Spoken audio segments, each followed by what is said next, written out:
Assalomu alaykum. Assalomu alaykum. Diabetni davolash kanali muxlislari. Mana bugun yana bitta video haqida gaplashamiz va bu videoni bitta meva haqida bo'ladi. U mevani haqiqatda bitta qismi qondagi qandni tushiradi va uni qanaqa qilib iste'mol qilish kerak haqida gaplashamiz. Bu ekzotik frukt O'zbekistonda bo'lmaydi. Hozir aytib beraman sizlarga. Oldin videoni ko'raylik. Halkımızlar ameliyat keyin.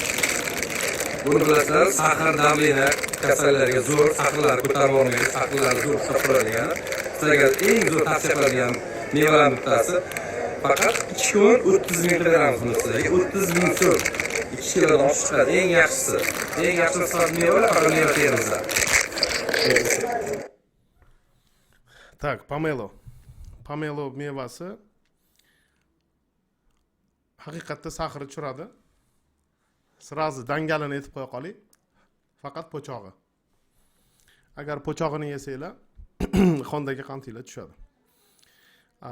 Ichidagi eti, shirin joyi 100 grammida taxminan 10 gram shakar bo'ladi. Yarmi fruktoza, yarmi glyukoza. Misol uchun tasavvur qiling, mana bir xillarga yetib borish qiyindi, cheris bolasi gapirsa yetib boradi. Sizni bolangiz diabet va mazasi qochib reanimatsiyaga tushib qoldi. Hushiga kelmayapti, komada yotibdi, og'ir holatda, balki o'lib qolar. Va doktor keldida, hozir bolangizga 500 ml 10 gramlik 10% glyukoza qo'yaman dedi. Ichiga insulin qo'shmayman dedi. O'sha 10 gramlik glyukozani qo'ysam sahri tushadi deyapti. Sizlar eng yaxshi gapinglar bu doktor sizni esingiz bormi? Qondagi qand baland bo'lganda, odam komada yotganda yana 500 gram glyukoza quysa, qanaqa u qondagi qand tushiradi deb o'ylashingiz mumkin. Bu bola haqida gapirilgandagi gap. Endi aslida sizlar qanaqa o'ylaysizlar? Bu nafsinglar buzuq. Shuni yeyishinglar kerak. Shuning uchun mana shunaqa firibgarlarning gapiga ishonasizlar va mana bu yerda rostdan ham sahar tushiradimi, balomi, battarmi, tarvuz bormi deb mana shunaqa qilib qo'yishibdi. Bilmayman bu odam qayerdan. Bilmadim bu qayerda videosi. Yana 700 taga yaqin like, yana bilmadim kommentariyalar ham 73 ta bo'pti. Meva Termiz ekan. Termizdan ham chiqar ekan bunaqa firibgarlar. Pomeloni 100 grammida 10 gramga yaqin shakar bo'ladi, 1 gram kletchatka bo'ladi. Bitta pomelo kamida mevasini o'zi ichidagi eti 600 gramdan 800 gramgacha bo'lishi mumkin. Endi po'choq bilan tortsa 1 kilo 200 chiqsa kerak, balki 1,5 kiloliklar chiqsa kerak. Shu bir ikkita odam yoki 3 ta odam yeb qo'ysanglar, 200-300 gramdan ichinglarga kirsa, 20 gram shakar yoki 30 gram shakar kiradi. Bu umuman mumkin emas narsa. Ozgina bo'lsa ham fahm farosatda o'ylab ishlatinglar. Hozir bu videolar ba'zilarini ko'rgansizlar, ba'zilarini ko'rmagansizlar. Diabetdan tuzalib qondagi qandini tushirib, sizga ko'rsatilgan videolar. Mana misol uchun 72 yashar onaxonni videosi. Qisqagina fragment ko'ramiz. Sizga obordi. Tanlaringiz sog' bo'lsin, ömrünüz uzoq bo'lsin, baland bo'lsin. Siz fikrlarni yozib bergandan keyin o'zgarishdi. Endi 3 yildan beri yaxshi yuribman. Normal 5 yildan beri yaxshi o'zimni yaxshi his qildim.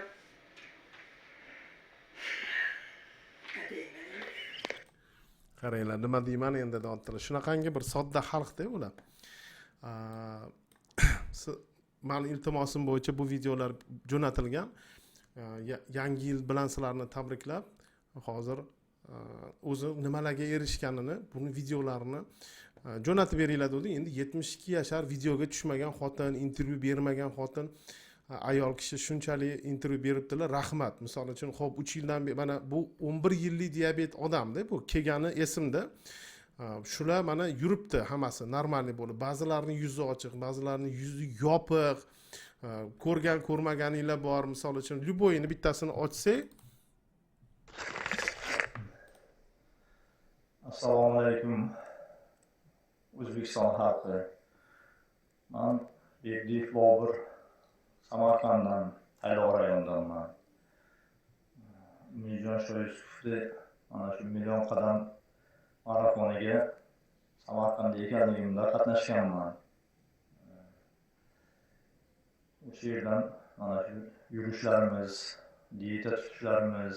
Shu mana hozir Amerikadan mana shu intervyuni tayyorlayapman. Amerikaga borsa dori-darmoni ko'p, yaxshi, bu yerga davolanib shifo olsa bo'ladi deb o'ylash bekor ekan. Eng asosiy narsa dieta, sport qilish ekan.